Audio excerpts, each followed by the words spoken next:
What's up YouTube? My name's Alec, this is Alec Makes Things, and in this video I'm going to be making the McLaren Senna GTR 42123 by LEGO. Now this particular set was made in collaboration with McLaren. It was released back in January of 2021 and it has 830 pieces. That puts it in the ballpark of similarly priced vehicles like the Bugatti Bolide and the Ford GT500. It has around 75 fewer pieces than the Bolide and 286 more than the GT500. It doesn't have a pullback motor like the GT500, and so we can expect a slightly more intricate build than we get with that because of the higher piece count, but not so complex that a 10-year-old couldn't build it, as that is the minimum recommended age for this particular set. Like the other sets in this price range, this is going to make a great display piece. It's going to look awesome on your shelves, and it's going to sit well next to the other vehicles such as the 500 and the Bolide. But it's also got enough functions to be fun to play with. When it's interesting to do so, I like to give a little bit of background as to the vehicle that the LEGO sets are based on, and this is just an absolutely awesome and it's super interesting car.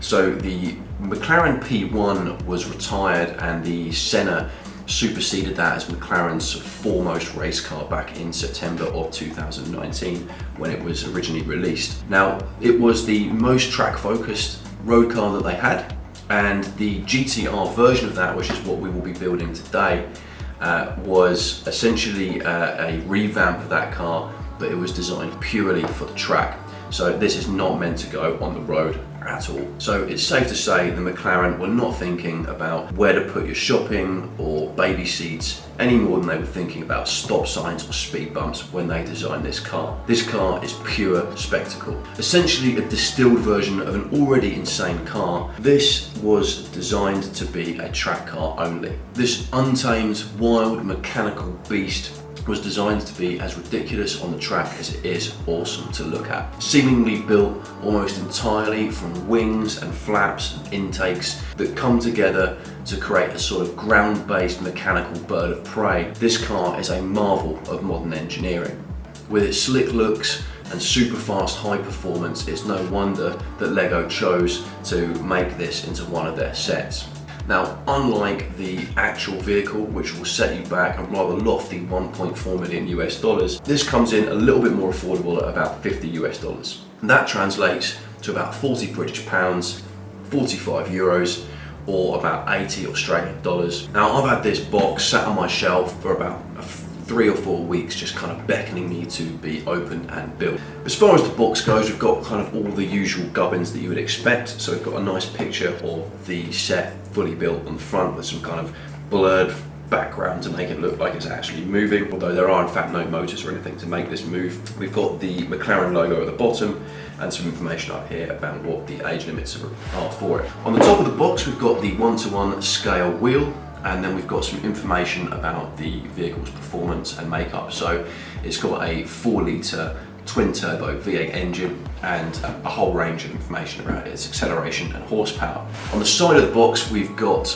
a 3/4 shot of the vehicle with its butterfly doors open, implying that there's going to be some cool butterfly opening doors when we complete this. And then on the back of the box, we've got a shot of the rear of the car and also a shot of the rear of the actual vehicle upon which it's based. We also get a bit of a glimpse as to what we're going to expect to find in here in terms of functionality, and in this case we have got some pistons which presumably will be connected to some kind of crankshaft, which hopefully will be connected to one of the axles.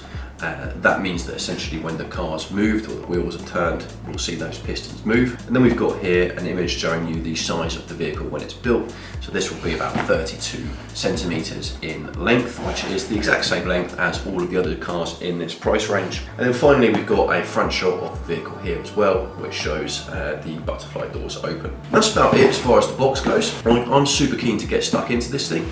So let's make this thing.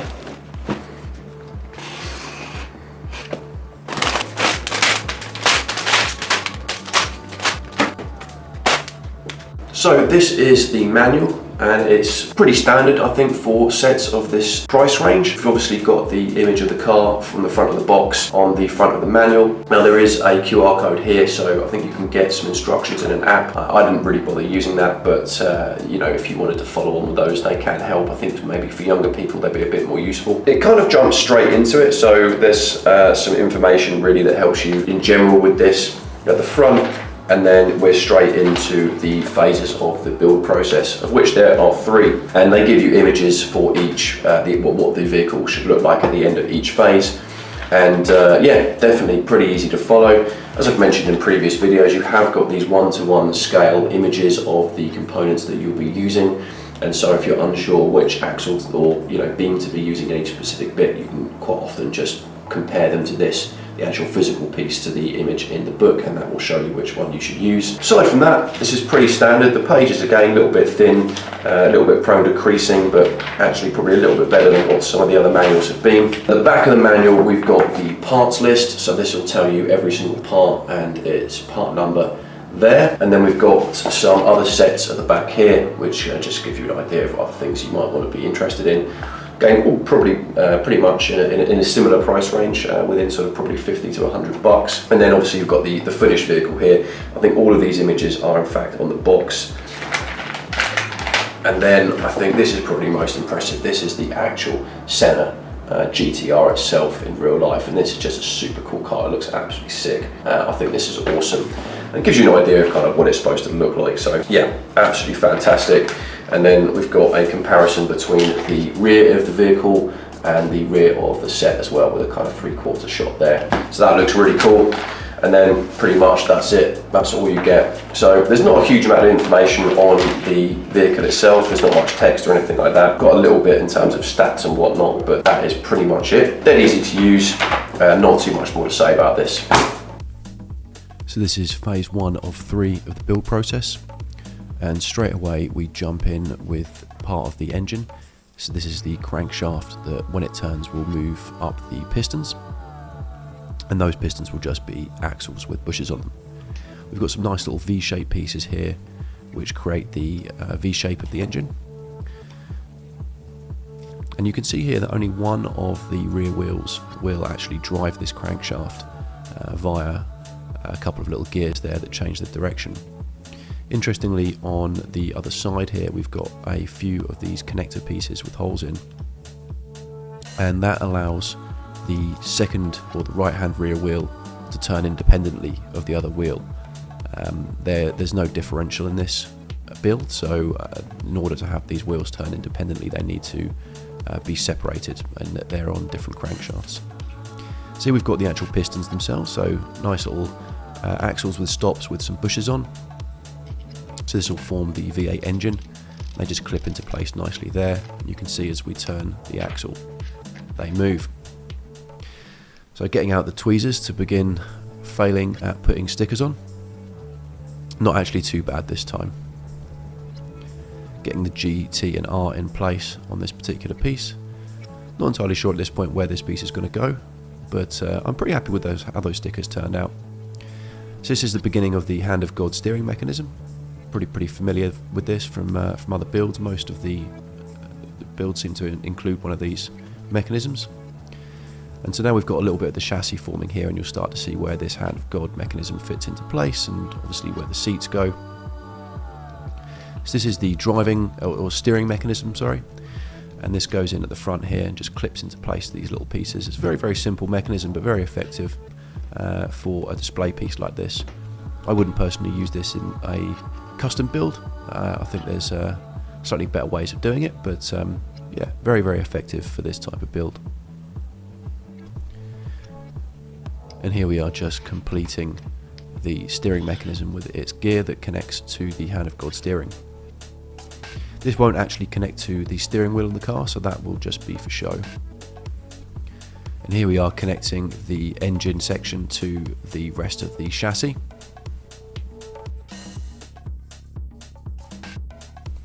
So with phase 1 complete, we move on to phase 2 of the build process. Here we've got most of the chassis finished. We've got the pistons in place and connected. We've also got the steering mechanism at the front, now all worked up to the Hand of God steering.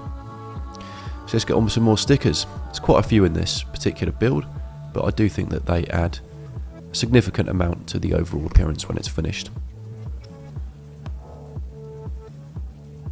These ones are always a little bit tricky, little curved surfaces on these panels here.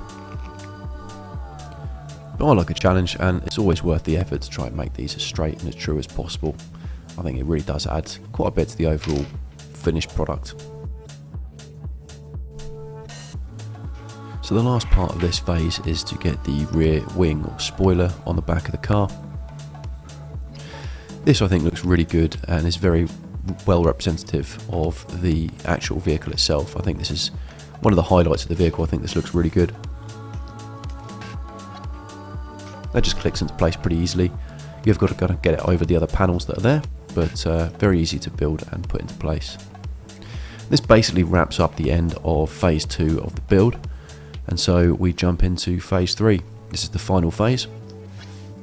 This is what we've got so far. So got quite a lot of the exterior in place, obviously all of the chassis, pretty much all of the mechanisms are in place at this point, bar the butterfly doors. Really nice line on the roof here. I think these panels look great. They really give it some good shape. Bit of a wobbly bit there, but nothing too significant to worry about. So this is the front right mudguard, and these already come with the stickers printed on them, so you don't have to worry about putting them on these quite large curved pieces. Okay, and they just click into place nicely there. So this is what the door looks like. And they go into place really easily there like that, and then just can be moved up and down as you want. I think these look really good when they're up. I might actually use them like that in the final piece. So probably the best bit of the build is when you get to put the wheels on the vehicle. There we go. That is the finished build. This is the finished product, and I am super pleased with it. I thought this was incredibly great fun to build. I had a really good time doing it, and I'm sure you will too. So this has a little bit more of a few interesting components and a few more intricacies than some of the other models that I've built so far. And at the end of it, what we've got is a really, really fantastic looking model. I think this looks really good. It's probably, I would say, maybe my favourite or second favourite for this price range. I just think it looks absolutely brilliant. In terms of features, so starting from the most obvious one, we've got the hand of God steering at the top. This actually offers some really nice resistance, and I feel like this feels really nice to turn. And in terms of the actual mechanism that controls this, I think this is probably the best implementation so far. It was a little bit less tricky than some of the others, but it does feel a little bit more robust, and I just feel that resistance that it offers just makes it feel a little bit better. But it's not so hard that you can't turn it when it's on a table or when you're playing with it. I think that's really, really nice, and I enjoyed building that component specifically. Obviously, we've got the pistons on the inside here, and they're connected to the back wheel, or one of the back wheels anyway, and when that wheel turns, then the pistons will move. So it's only connected to one of the wheels because there's no differential in this vehicle, either on the front or the back. And so if you want to be able to have this vehicle turn without one of the wheels slipping or sticking, then they need to not be connected on a single shaft. And so that's why the rear left wheel is the only one that drives this vehicle. Now obviously we've got the butterfly doors. I think these look absolutely fantastic. They look really good when they're open. I might even leave it like that when it's on the shelf. And I think they add some serious flair to the overall look of this vehicle. Also, I really like this back end wing or spoiler. I just think this looks absolutely fantastic. It's very close to the original vehicle as well, in terms of how that's represented.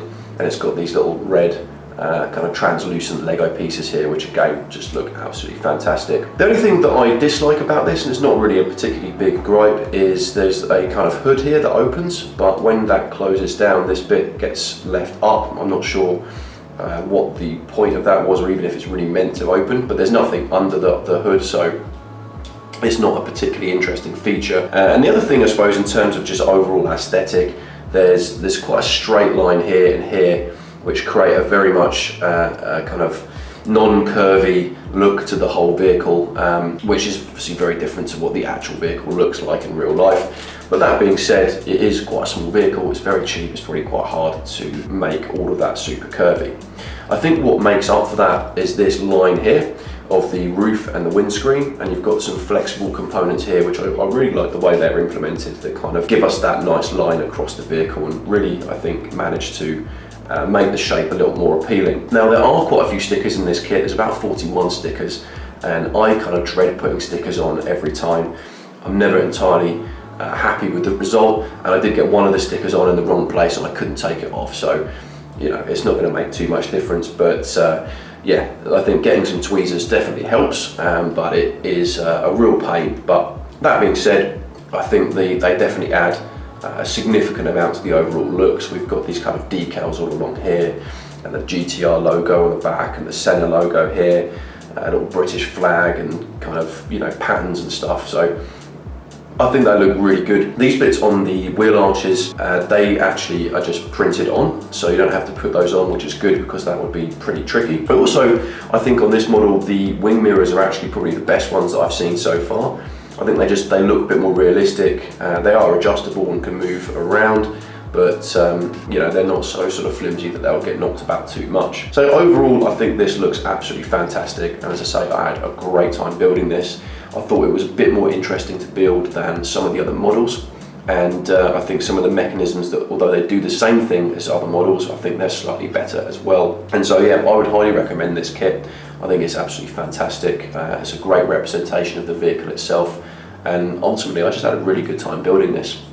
It's hard to say exactly how long it would take to build because I'm spending half of it recording it and you know, trying to make the actual video for you guys. So the amount of time it took me was probably many times longer than it would take anyone else that's just kind of plowing through. But certainly you can get this done probably in just a couple of hours, 2-3 hours maybe, depending on your level of aptitude. But yeah, nothing too challenging in this. So it's for 10-year-olds and above, and I think that's pretty fair. The instructions are nice and clear. This is the vehicle. I hope you enjoyed the build process, and I hope you've enjoyed watching. So thanks for watching. If you've liked this video, then chuck us a like, and if you want to see more content like this, then hit that subscribe button. If you've got any questions, or you'd like to see me build anything or review anything in the future, then leave that in the comment section below. Otherwise, we'll see you next time.